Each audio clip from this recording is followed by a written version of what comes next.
Welcome, fellow travelers, to another week of the Never Ending Adventure podcast. I am one of your co-hosts, Russell Tyndall, and my other co-host is... DJ Nettie P, coming at you hot and live from Atlanta, Georgia. Yep, I'm still in Nashville, and this is, of course, an Adventure Time podcast where we talk about each episode. And Ned, I guess I can still claim I've never seen the show before, but we are deep into this show now. We're season 3, episode 3, Memory of a Memory.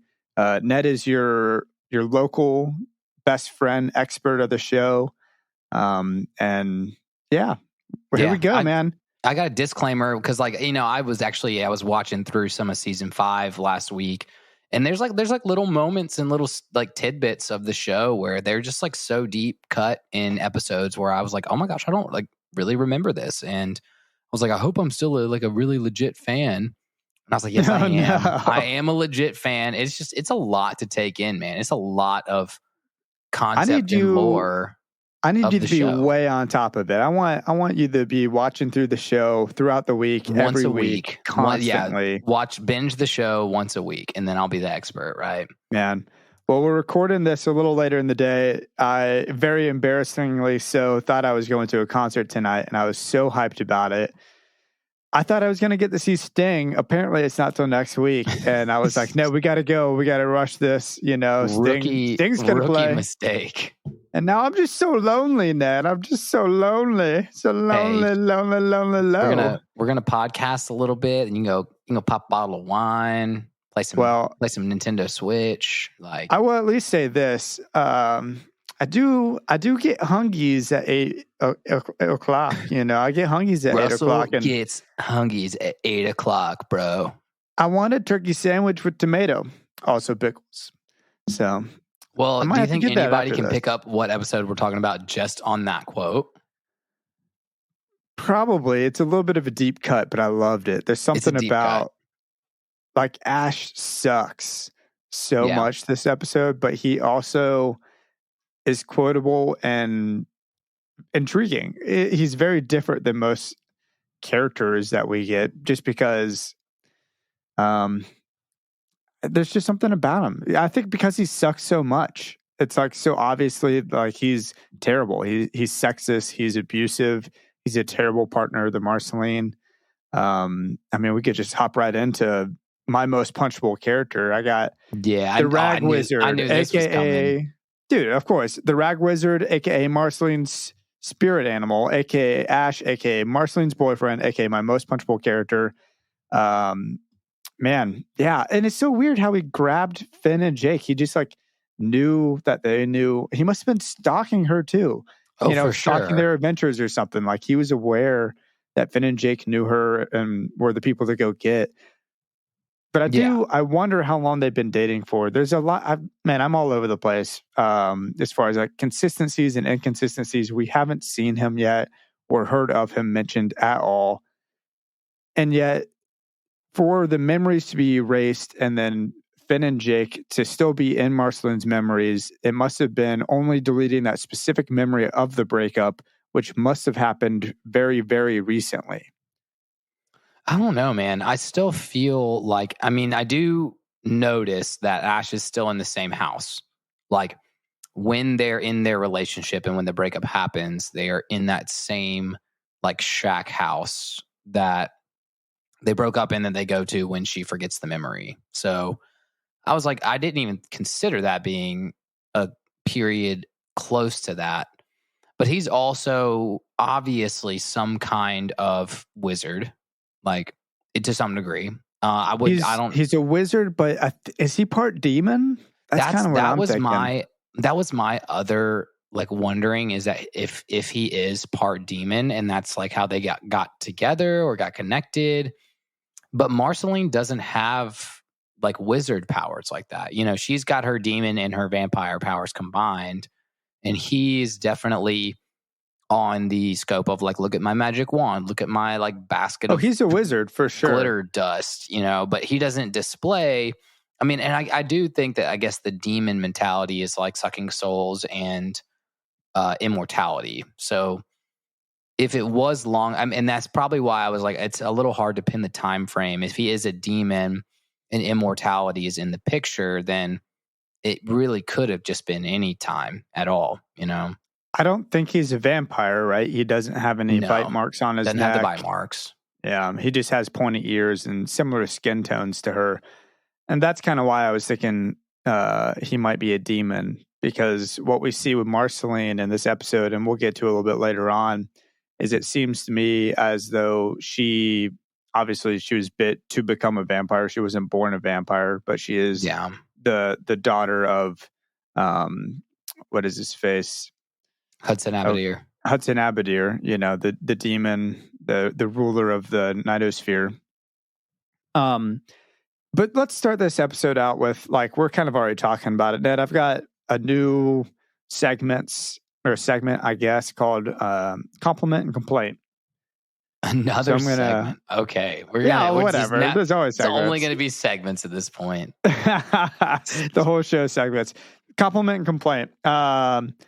So I was hoping, really off the bat, I was like watching this episode, and you have Ash say, if you fail, Marceline will be trapped in eternal sleep forever.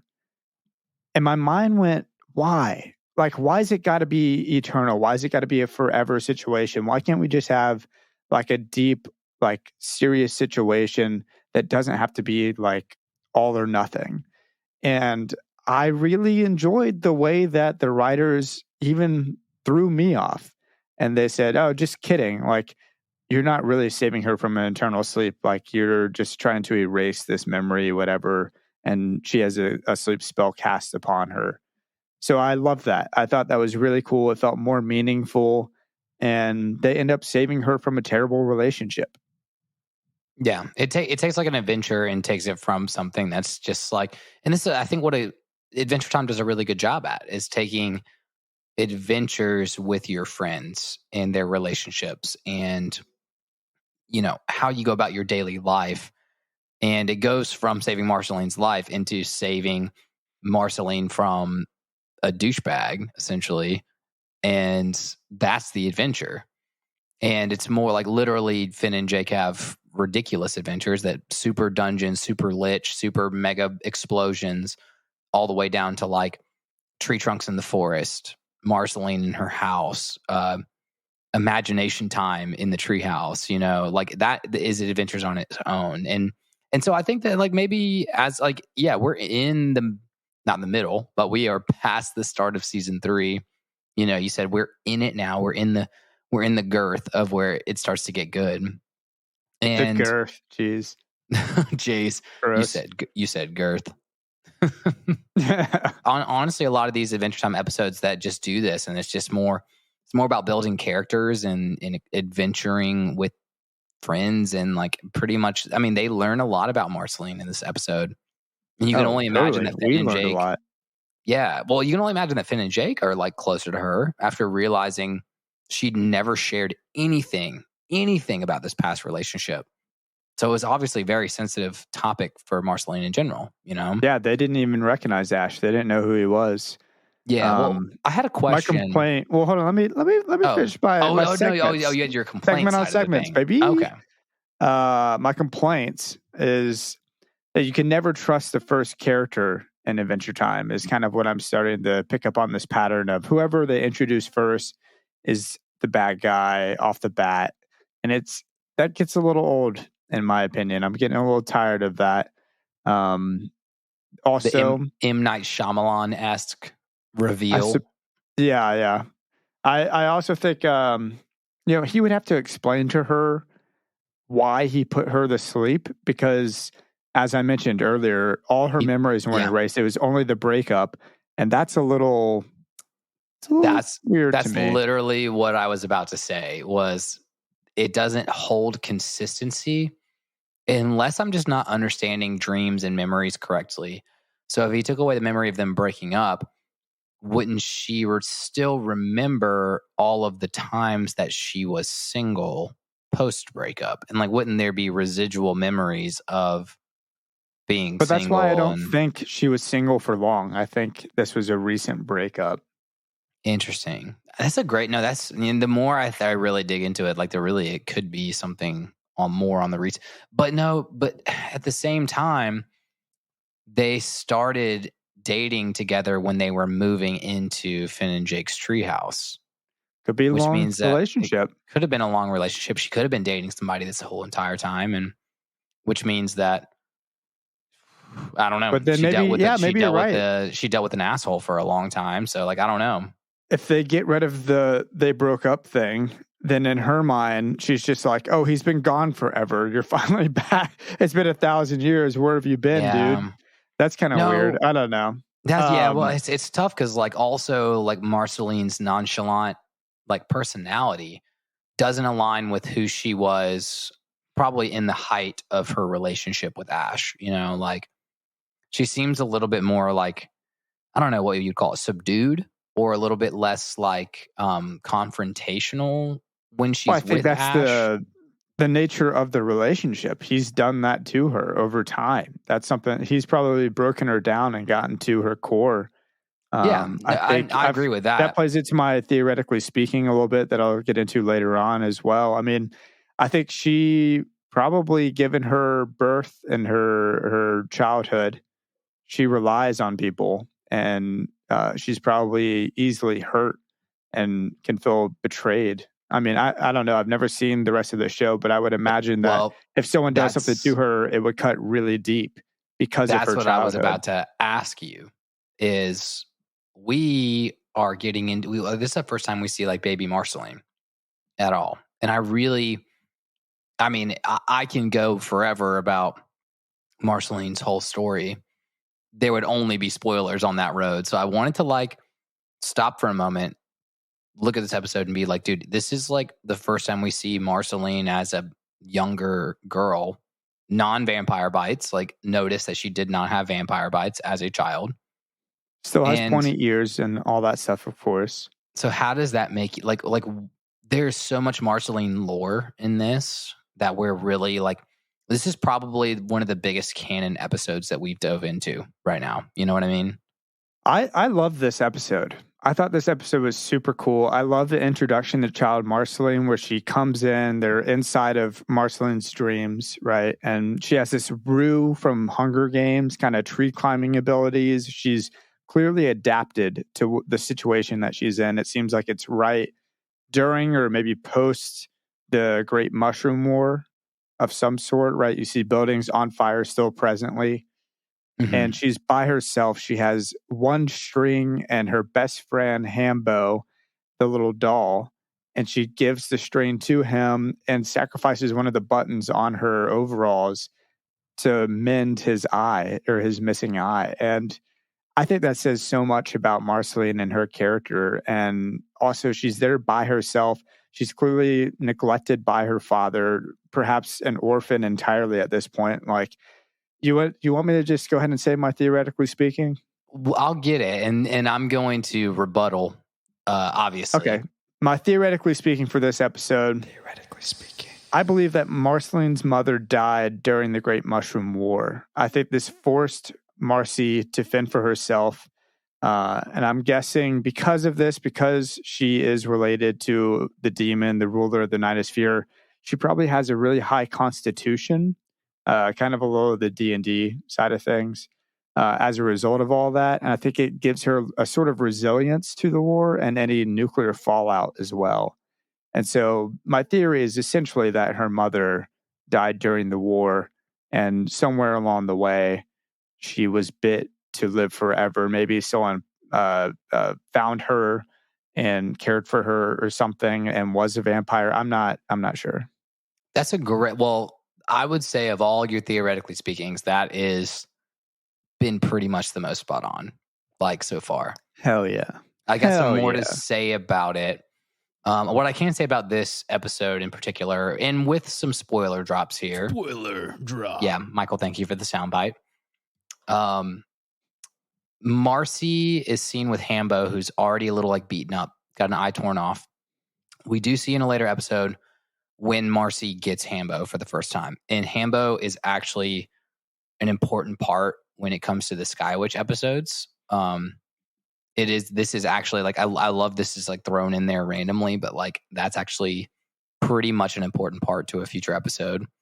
But the fact that Hambo is beaten up in this scene, and there are some more episodes in the future about young Marceline and this kind of like beginning of the Mushroom War, like, Fallout era type Marceline. And it does timestamp this episode of like, it's post Simon Petrikov, but it's pre-vampire. I'm going to leave it at that because anything else will spoil it for anybody who hasn't seen more. So cool. I took note of that. I read notes about that, like when this was in the Marceline lore. And it was a time, honestly, I think this is probably the most time that this memory is so key for her, because it is one of her maybe loneliest times in her life. And that's why it's one of the first memories they jump into. Yeah. Well, Child Marceline is without a doubt 100% my lovely of the episode. Give me some sugar, baby. That's a great one. I didn't even think about that. But she has to be. She's so good. She's adorable, and just in general, like I fell for her. I paused the episode and I was thinking about her situation, and my theoretically speaking, and trying to understand what is going on. I'm like, where are her parents? Obviously, we know that Hudson Abadir is super absent and doing his thing in the Nightosphere, sucking up souls, whatever. Sucking up souls. And I'm like, man, like that sucks. And then Ash, like I'm just feeling for Marceline in this episode. Ash sucked the entire time as well. He was abusive, maybe not physically, but certainly with his words, to her. And well, this is one of the first, I would say this is one of the first moments in the show where they begin to humanize a character. Like we like Finn and Jake at this point. We've learned a lot about them and their friendship. But when you meet a good friend and when you have good relationships, you have to understand the context of how they became the way that they became, what shaped them to their personality. And so Marcy's, standoffishness, a little bit of her edginess, a little bit of her devil may care attitude is maybe put into a little bit of perspective in this episode, in the fact that you realize that she's had emotionally abusive relationships, that she's had this lonely childhood, and a lot of probably her standoffishness, let me prank people, everything's a joke, is a defense mechanism for Marcy. And that this episode begins to humanize her, and you really do start to feel empathy for her as a character through the show. And I don't think as a sixth time watching through the season, I don't think I realized that it was this early, but that she was probably one of the most established canon characters of the show, like this early on. It's kind of crazy. Yeah, we've gotten a lot about her. Everything from even just the Bonnabelle scene with Princess Bubblegum. Yeah. Like, she's been on the forefront, even though she's only been in maybe 4 or 5 episodes this entire time. Yeah. And whenever she's not there, even, we get so much about her. We get a whole mini series on vampires and everything. That's really fun. But when it comes to like really deep Adventure Time lore, the deepest, we go multiverse. We've already talked about that. That's not a spoiler. We've already talked about multiverse stuff. And then the rest is like kind of like Marcy and Simon is like the whole like thing that makes the show really deep and meaningful. So she's a really important character, but it's kind of crazy that she's been in what, 2, maybe 3 episodes in the first season. Like, yeah. I think she's had like 2 each season so far, and then and that they automatically jump in. Like, it's so crazy that they did Marcy lore before they did PB lore. Yeah, we don't know much about Princess Bubblegum at this point, and that comes. Don't get me wrong, that comes in the future. It's just funny. Like, you think the writers had to be strategic. Like, we're gonna like take this character that's just like kind of this random friend of Finn and give her the most lore before we give any main character. Like we still don't know anything about like pretty much like Jake and Finn's parents. We don't know anything about BMO's origins. Yeah. Like there's so many other main characters, and it's crazy they started with Marcy. I want BMO origins. That's what I really want. The BMO origin story. There's a HBO special about some BMO origin, and then there's like an episode about like where BMO came from. It's heart-wrenching. It's great. Cool. I love that. Before we hit a little commercial break, I've got 2 more quick complaints. When did Finn get the magic powder? Where did that sack of powder come from? I imagine he swiped it off of Ash. I imagine he did some sort of like cool. Well, we would have to assume, but I don't love just assuming. I mean, that seems like something that Adventure Time does really well. I think it would have been really cool to see Jake at some point just stretch his arm out and grab the powder out of nowhere. Even in the background. In the background. Yeah, not something in the forefront at all. That seems very Adventure Time to do, and they didn't do that. The other complaint I have is how is Finn controlling himself in his own dream? Is that too deep?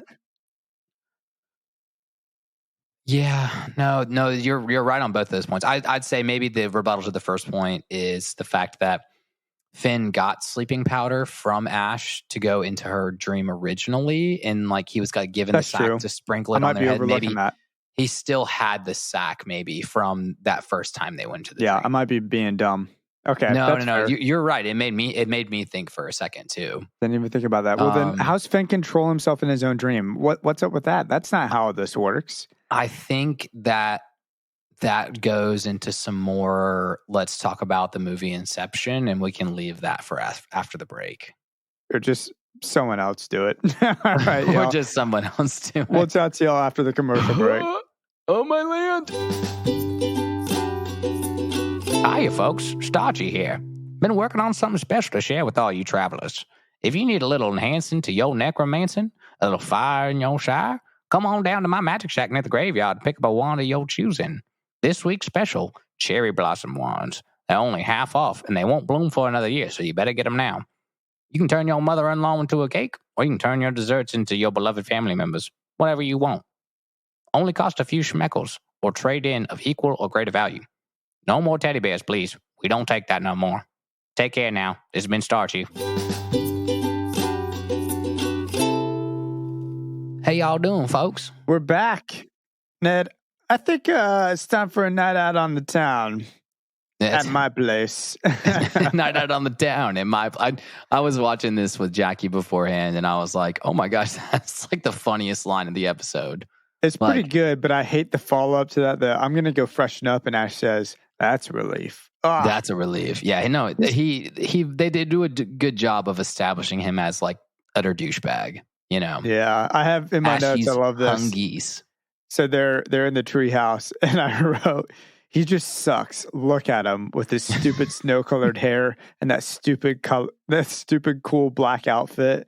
And then the flower that says, I love you. I love you. I love you. I did have a fun fact about his haircut because I was weirded out by it too. It's apparently called a devil lock, and it was made popular by the Misfits.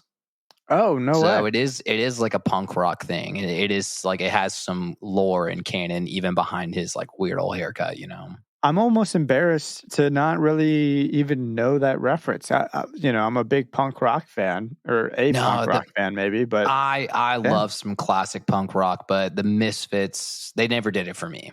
Honestly, it's a weird 80s.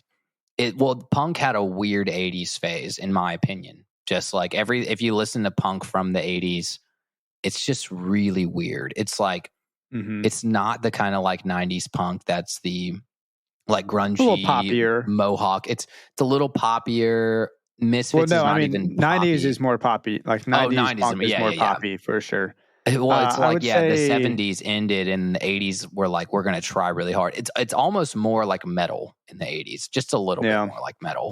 You're talking like post Ramones, post Stooges. Post Sex Pistols, post Stooges, all post of that Clash. Like 80s. Yeah, because I'm sure the 80s had probably some of like people like the Ramones released stuff in the 80s. The Sex Pistols released stuff in the 80s, but I'm talking about early on. Yeah, like early punk stuff. That mattered. I'm sure maybe they released stuff that just didn't matter, but I don't know. Well, and same with them. Black Flag did a lot of stuff in the 80s, and like, I still not. I can't really get behind a lot of Black Flag stuff either in terms of punk, but I don't know. We might be losing some travelers on this conversation. No, we're back. Let's get back in. Man, I did want to talk a little bit. So you see the two different scenes from Ash and Marceline. The first one is at the treehouse, which is a cool, like, there's several little throwbacks to prior seasons, prior episodes. The first one I'm going to mention at least, is the treehouse, where we're like, holy crap. Like, we saw the episode where Finn and Jake were kicked out by Marceline when they met her. Mm-hmm. And this proves like this was her treehouse. Like, her and her boyfriend moved in together. Again, this is why I keep telling people, like, you can start Adventure Time at season 3, but like, you're not going to enjoy all the moments where you get that. You're like, holy shit, like, she did live in the treehouse. This is actually like continuing on stories from season 1. And they do such a good job of that through the whole show. So don't start here. The next time they're together is the home, right? It's so interesting because it's rough looking. It doesn't look like it's taken care of quite well. Marcy is bored and exhausted looking, clearly fed up with the relationship and on her last straw. And then when Ash is like, I sold Hambo to the witch for the cherry blossom wand, which quite frankly, really dope wand, almost my tops for the episode. Really? I love cherry blossoms, and I thought it was too pretty cool, dainty for a wand. Yeah, I feel like you got to have a sturdy wand, but that's just me. You can have a sturdy wand if you want, but I'd rather have a shower. I'm just kidding. Wow. Never mind. Wow. What? Oh, come on. I don't know what you're talking about. We learned a lot about Russell lore over here. No, it's a joke. It's a joke. It's a joke. No, but cherry blossom wand is dope, man. Did you have a moment where you were wondering why it shocked her? Because I could not figure that out for the life of me, because he was like, it's a cherry blossom. It's like one of the last of its kinds or whatever. And I traded your thing because it was super, like, so this is obviously a really expensive wand too. And it was valuable Marcy because she loved what he traded it for, which is exactly. Well, no, but yeah, well, I know why Hambo is really powerful. Like, we see that later. It's more just Hambo is powerful. Yeah, we'll get there. Well, in the context of the episode, it sounded like the Hambo, the doll, had high monetary value because how much she cared for Hambo alone, which is a very fascinating idea. I guess in the wizard world, they can even take sentimental value as legit value. Yeah, he said it's really good. It's really good for making spells, something with high sentimental value. And that's I mean, yeah, we can. Who's your friend that follows us? We'll give her a shout out here. Who does lots of like spells and stuff? Divine G. G. Yeah. I can't think of her Instagram handle, but she follows us. Just look up G Divination, I think is what her handle is. Yeah, the next time we do a really intense wizards episode with some spells, let's get her in there. And that could be pretty cool, actually. Yeah, that'd be really fun. She would love to talk about that sort of a thing. Oh, yeah. I think she'd be pumped to. Good personality for a podcast, I would imagine, as well. I think she actually used to have a podcast herself talking about that sort of a thing with a friend of hers. But yeah, and then the next time we get into like a throwback to a past episode or something that we've had a reference to before is the Hudson Abadir snacking on some fries, man. Snacking on the fries, man. Yeah, we get the lore of tops of season 2, like, was the Daddy Why'd You Eat My Fries song. It was, we just talked about that a few weeks ago. Yeah, best song of the whole season. And we realized they were in some sort of abandoned diner and he was snacking on fries as she walks in. So it's really cool to be like, it's something that's probably the freshest on the mind, like, of Marceline. Man, don't eat those. Yeah, don't eat those. Also, like, what is Hudson Abadir thinking? Like, what the what is this human doing? I mean, clearly, it was a dream. It wasn't really happening, but interesting that they could interact with the dream. If you want to get into more Inception stuff, like they can interact, the dream can interact with them and acknowledge their existence inside of the dream itself. Yeah, well, that all projections, and that's a good point, is what we were talking about right before the break, is that, you know, this episode came out in 2011. Inception came out in 2010. And Inception, I can say, like, I've watched, like, it's really fun at face value, and then I've watched some YouTube videos, some like Harvard professors talk about why Inception should have won the Oscar that year. It is a really well-made movie. And that's so funny to hear, though. Dan Harmon, who I love because of Harmontown, and then of course Rick and Morty and Community, hates Inception, and he's got a whole rant from Harmontown where he just tears it apart. So, not that he's like the end all be all opinion, certainly not at all, but that's funny to hear that people on a scholarly level really love Inception. Yeah, I think it's more of like the way it was written. It's not like, it's one of the best written like stories to movies in a long time. It's very like, it's Christopher Nolan-esque, like, you know, the whole thing, like there's just a lot of like subtle things through the movie. And then there's a lot of things that, same with this episode. It's like, how in the world did do Finn and Jake talk to Hudson Abadir? You know, but he's a projection of Marceline's subconscious. He's not actually there, but they can interact with Marceline's subconscious. If nothing else, the movie itself and the concept is genius, right? I think that's really what matters with Inception in my mind, is the idea, whether maybe he took it from somewhere else, but the idea of it all. I'll send you a YouTube video or two. Like the movie, it's written in a genius way where, well, the writing's fine, but I'm just saying, like, I just want to hype up the idea itself, and because what you were saying makes so much sense. Yeah, going into someone's dream, and you can go inside of a dream, within a dream, whatever. And then how you their reality based on their dreams. Yeah, and how you would interact there, like coming up with that and having that idea is fantastic alone. Yeah, you know. Yeah, and I think it's something that probably a lot of people have thought about, and a lot of people have conceptualized on in terms of stories, but in terms of but didn't have Hollywood connections and couldn't make it a movie. Yeah, the biggest connection for me between this episode and why it totally put off Inception vibes was like when they open up the cellar doors and they see all the red meat, and I loved also the reference of all the red things in the fridge because Marceline only eats red. I do too. Yeah. And they jump down the fridge, but the gravity is like pulling them down, even though it's sideways. And Finn takes a little peep at like Marceline, like picking her nose. But the gravity still's pulling them. And so I love the whole like dream mentality of like, you know, things can be sideways. And I was just like, I love movies that do like trippy gravity things where, you know, you hop down in the room, but then the gravity, like even I love that scene in Monsters, Inc. where he hops out the door and they're jumping down and they jump into Paris and he immediately like slaps on the floor. Like I love those little like transition of gravity scenes. So I just thought they did a really good job with taking some Inception-esque context and putting it into this episode with like the weird altering of like dream state. Well, for what it's worth, I've seen it one time on an airplane. So we'll go deep into it. I can tell you, man, it gets real deep. We're talking about Adventure Time. Maybe we'll do a special on Inception. It's a freaking great movie. That would be like miserable. Yeah, it would be because I know it's probably been.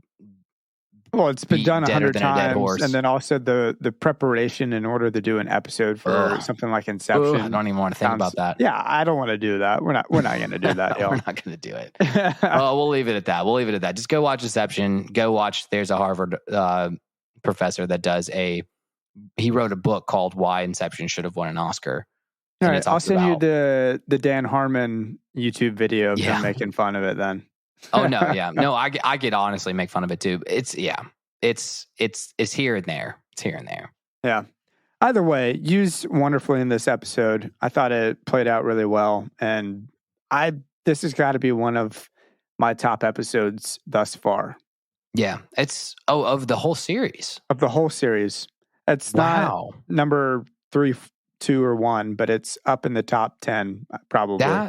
That makes me excited because we've talked about, I've been harping on for seasons now of once we get into the lore and once we start to do the character development, you're going to love the show. And that's why I'm like, I'm so glad this is one of your favorite episodes because you're just so pumped about, seeing the buildings burning when we see baby Marceline and like seeing stuff with her dad and seeing stuff with her past. It's all canon. And that's like, it didn't feel like I suffered at all rewatching this episode over and over again. I watched it, 4 or 5 times and I never felt tired of it. I was excited to watch it again.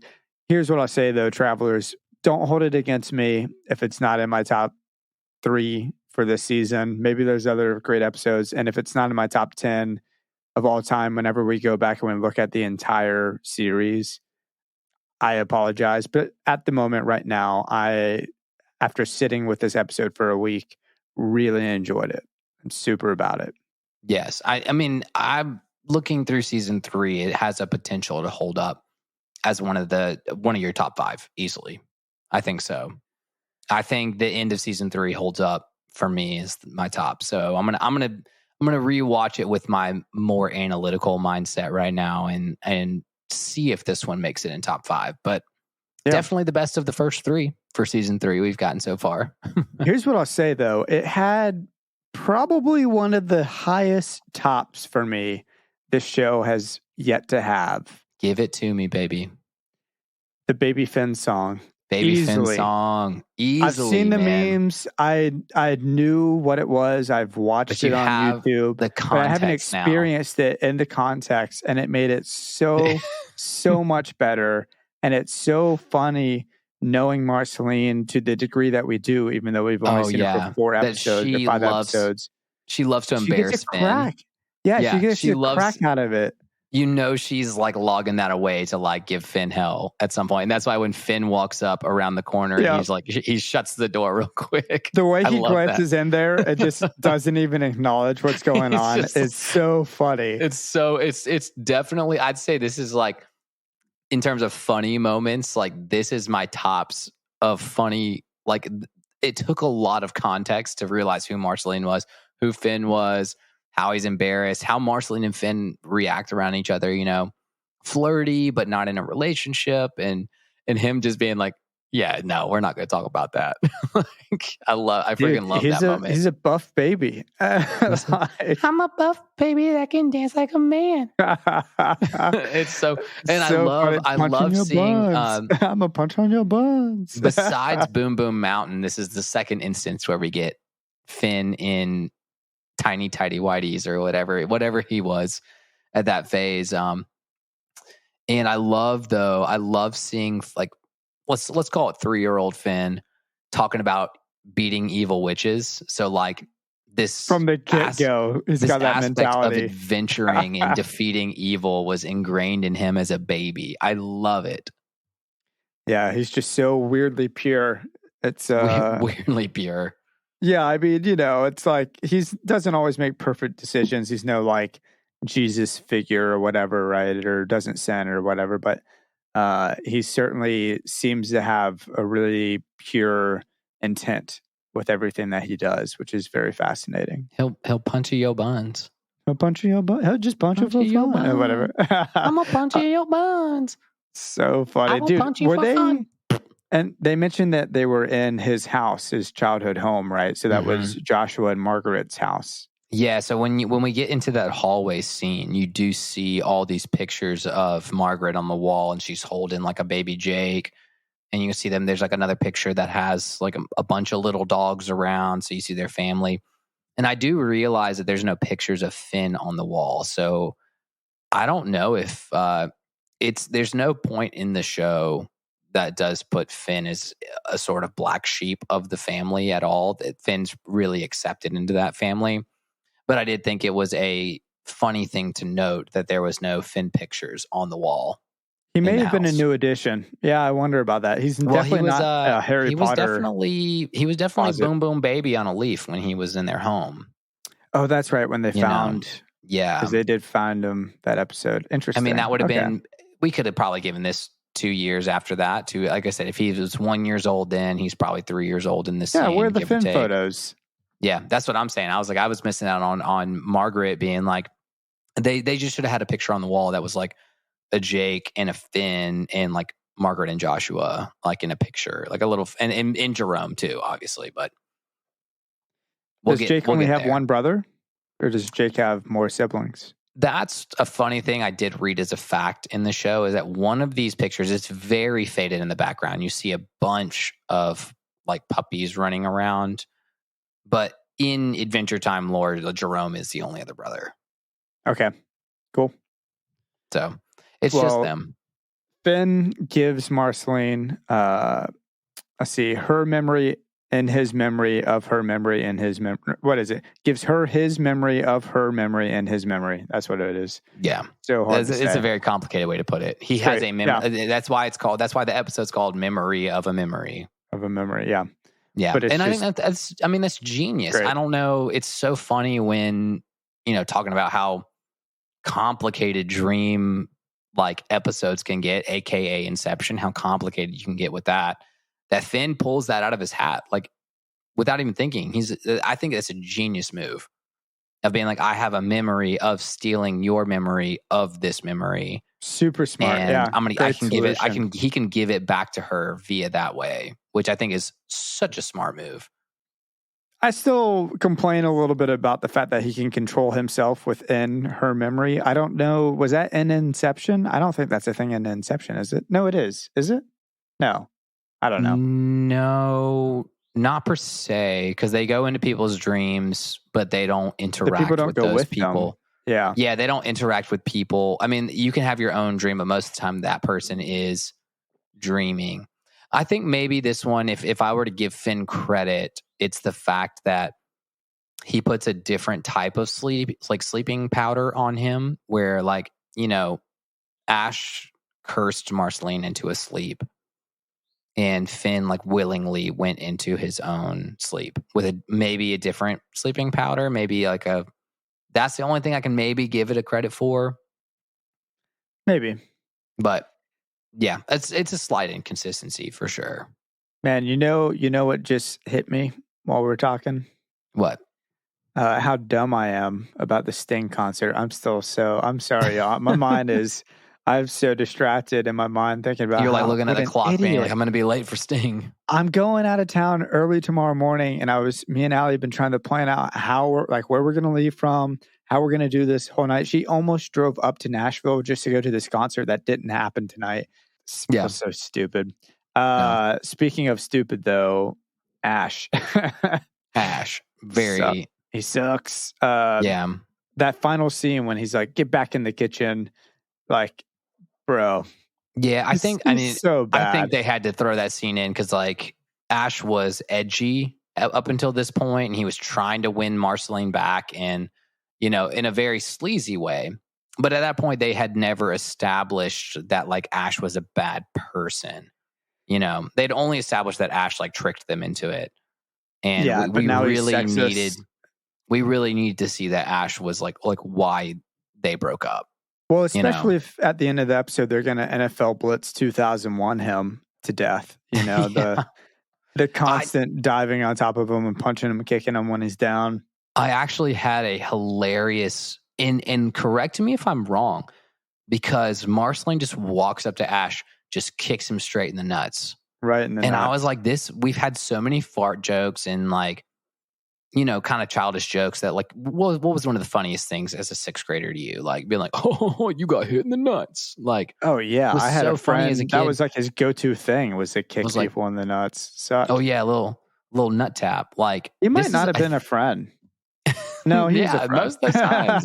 Oh yeah. Yeah. Nut taps are not really friendly, but I think this is Adventure Time's first crack at a getting kicked in the nut joke, I think so, which is weird because they're all about that potty butt humor. Yeah, and so I thought, I took it as a moment of them being a little edgier, that she walks up to him and she kicks him right in the crotch. So I was like, oh, okay. We didn't just do like a slap at the face, punch at the face, sword to the gut. Oh, she went for it. I loved it. And then we had the big Jake Monty Python foot smash at the very end. It was very Monty Python-esque. That was so good. Yeah. It was great. Yeah, it was great because and that was actually a great segment for Jake mistakes. Making bacon pancakes. I don't think I had any Jake mistakes for this episode. I really thought hard on it, and honestly, Jake is like the best adventure. Like helps Finn through the dream, like smashes up the little goblin's house. Like, dude, he made no mistakes in this episode. That's one of the first times I cannot pull a single mistake out of Jake. No, that's fine, man. I got no complaints about Jake. No complaints, baby. Did you notice, though, that Ash, this is not about Jake, but a little aside, that Ash is voiced by Steve Agee? Who's Steve Agee? Man, Steve Agee, he worked with, I don't know if he produced or what his role, actually, he might have been on it. He's a comedian. He was on the Sarah Silverman program. He did, I think he's in Suicide Squad and Guardians of the Galaxy. What else is he? Quick Google search. This. Yeah, he appears on Harmontown all the time, so I'm very familiar with Steve Agee. But yeah, he's and you know what? I know him a lot from his role in New Girl. Totally. He plays the homeless guy in New Girl. Oh wow, okay. I didn't pick that up when I watched it, but now I can totally see him doing that voice. It was just another one of those moments where it's like, I know this voice. Why do I know this voice? And I had to Google it because it was bothering me. You know what? I had that moment with child Marceline, and I was like, I kind of recognize that voice a little bit. And I meant to look it up beforehand, but now I'm looking it up right now because I think young Marceline, Rana Beckerman. No. That'll be a follow-up we'll do in a different episode. Child Marceline definitely reminded me of somebody I've heard before, but Ava Akers? Maybe. We'll dive into it. I got to do a little bit more. That's a research project there. Yeah, it looks like they have two different voices for her. Though one of them might be for a different language. Interesting. Well, but anyways. Yes, Steve Agee. Ned, do you have a lesson for us? I didn't have any great lessons for this episode. I think the lessons were very straightforward. I'd say the primary lesson is just identify bad relationships when they are early and not. Yeah. There was a lot of red flags that Marceline could have probably picked up on, and she didn't. I wish she would have a little bit earlier. Identify. Yeah, we didn't get deep in this episode, with deep toxic relationship thoughts or anything. I didn't think that'd be a good topic of conversation. But that was my thing, man. Toxic relationships, when viewed very much like Finn and Jake views their relationship, they can see the toxicity, and they're very hard to see when you're in the moment. When Marceline was in the, and Marceline is one of if you have any signs of it, get out, man. If you're in a toxic relationship, it's not worth it. Yeah, but it's tough though. It's tough, and I know that's why I give done. That and that's why I give Marceline credit. All we know is her character is being badass. Nobody mess with me, Marceline, and the fact that this guy messes with her means that she was very caught up in the relationship. And makes her dude is, as you mentioned earlier, the way she acts, the way that she responds to him and just does and just kind of plays it off. Oh, you're so silly, Ash. It's all because she's gaslit. She's manipulated by this dude. It is not good. And I'm so glad that, Finn and Jake helped her out of this terrible relationship. Even though she was already out of it at one point, she was tricked to get back into it. The whole episode itself, it was a great example of a terrible guy. It was an episode of how do you gaslight somebody, a type of episode almost, Yeah, how do you dive into their memories? Inception? If you take away someone's memories, you can actually gaslight them. On a psychological level. Yeah. If we're looking for an episode title, Gaslighting with Inception might be a great one. Inception and gaslights. Yeah. Oh, man. The other lesson I had was I've got two more quick ones. It's like, don't mess around with memories. If you get into a situation where somebody's like, go steal a memory and we'll Inception somebody, typically it's going to be really complex and your idea is going to turn on you really quick. That's the lesson of this episode and Inception, is that it will turn and nothing goes according to plan. Yeah, totally practical, totally relatable. Oh man! Lastly, last lesson. When you have lessons, you got 3 now. I had. They were just not very good. They were just more of how I felt. This is ridiculous. When you have good canon, you can write a freaking good episode. That's a great lesson. Wow, someone's a simp for Inception is what I'm picking up on this whole episode. I said canon. It had nothing to do with Inception. The fact that never mind. Episode was so good. It's in my head. You're in my head. No. Did you sneak into my dreams, into my thoughts, my memories? I do. Well, I do it like once a week. So you do it once a week. Oh, yeah. Those are always sweet dreams when you do. Yeah. You know it, baby. Gross. All right. My lesson is never trust the first character you meet. That's a good one. I didn't even realize that in this episode, but when you brought it up, I'm like, they've done that a lot. Yeah, I'm not going to forget it now. Adventure Time better not be doing that next week, or I'm going to be pissed. Ned, do you know what we're talking about next week? Not yet. I've been doing a very good job of trying to follow along with the seasons, like with you, and not trying to like jump the gun or like talk about, oh, you don't know what's going to happen next episode. Well, while you look it up, I'll go ahead and tell them where they can follow us and whatnot. Y'all, thank you again for another wonderful week of this super awesome podcast. You can check us out on Instagram at Never Ending Adventure Podcast, TikTok at Never Ending Adventure Cast, Twitter at NEA_podcast. Email us your thoughts, your opinions, what you want to talk about or hear about in season 3 to nea.travelerslog@gmail.com. We also have a YouTube channel, and hopefully one day we'll get some visual elements to the podcast, and y'all can watch them on YouTube. And we got the stickers. The stickers are in.